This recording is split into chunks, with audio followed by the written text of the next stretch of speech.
This channel is proudly sponsored by Dead Tree Studios, the publishers and developers of Dames of Asstoria, a tabletop RPG where you play as monster girls, experiencing high adventure in a world that doesn't fully accept them.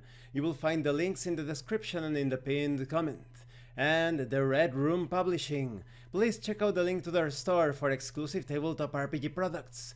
They have recently released the Wretched Armageddon, Dark World War II setting. Definitely check it out, you will find the link in the description and in the pinned comment as well.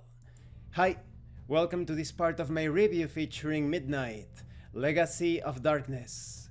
If you haven't seen the other parts of my review featuring this setting for Dungeons & Dragons 5th edition, where evil rules supreme and being good is considered a sin, please check out the playlist in the description below. This time we are going to talk about the core classes. These do not change much. The real changes have to do with the theme, on how the class fits into this particular setting. We start with the Barbarian. Battle is a constant fact of life in Midnight, and in times when training is rare and weapons are outlawed, fury is often all that a warrior has left.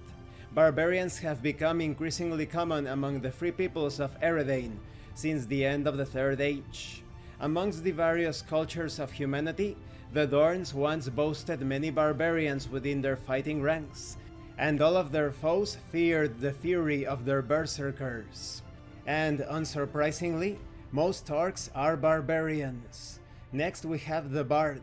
Bards do exist in Eredain, though they are not the merry singers and entertainers some might associate with that name. Instead, bards tend to be wandering gossip mongers and storytellers, roaming from town to town to stay ahead of the shadow while negotiating the news they learn.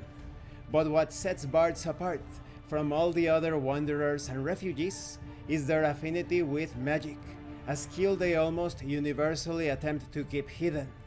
Cast as enemies of Isrador by their birth, those bards who survive long enough tend to become spies and messengers for the various factions of the Resistance.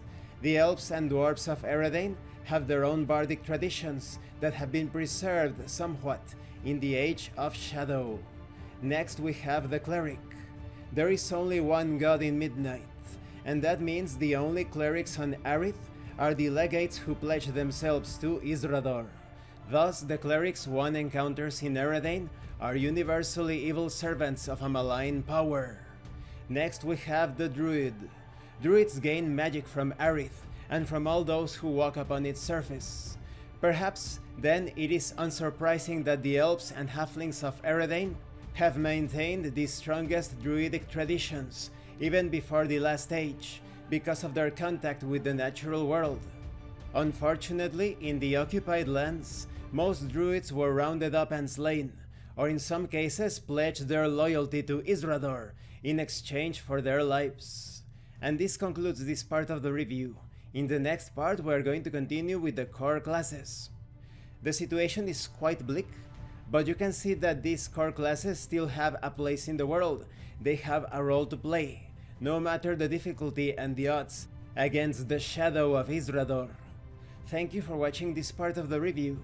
Don't forget to leave a like, a comment and subscribe. And thank you so much to those of you that are going the extra mile to support the channel. If anyone else wishes to further support the channel through PayPal or DirectRPG, the information will be in the description and in the pinned comment. This has been Abraham El Jaguar, a professional game master. If you want me to run a game for you, please check out the pinned comment as well. And remember, master roleplay and you will master the game. Once again, thank you and see you later.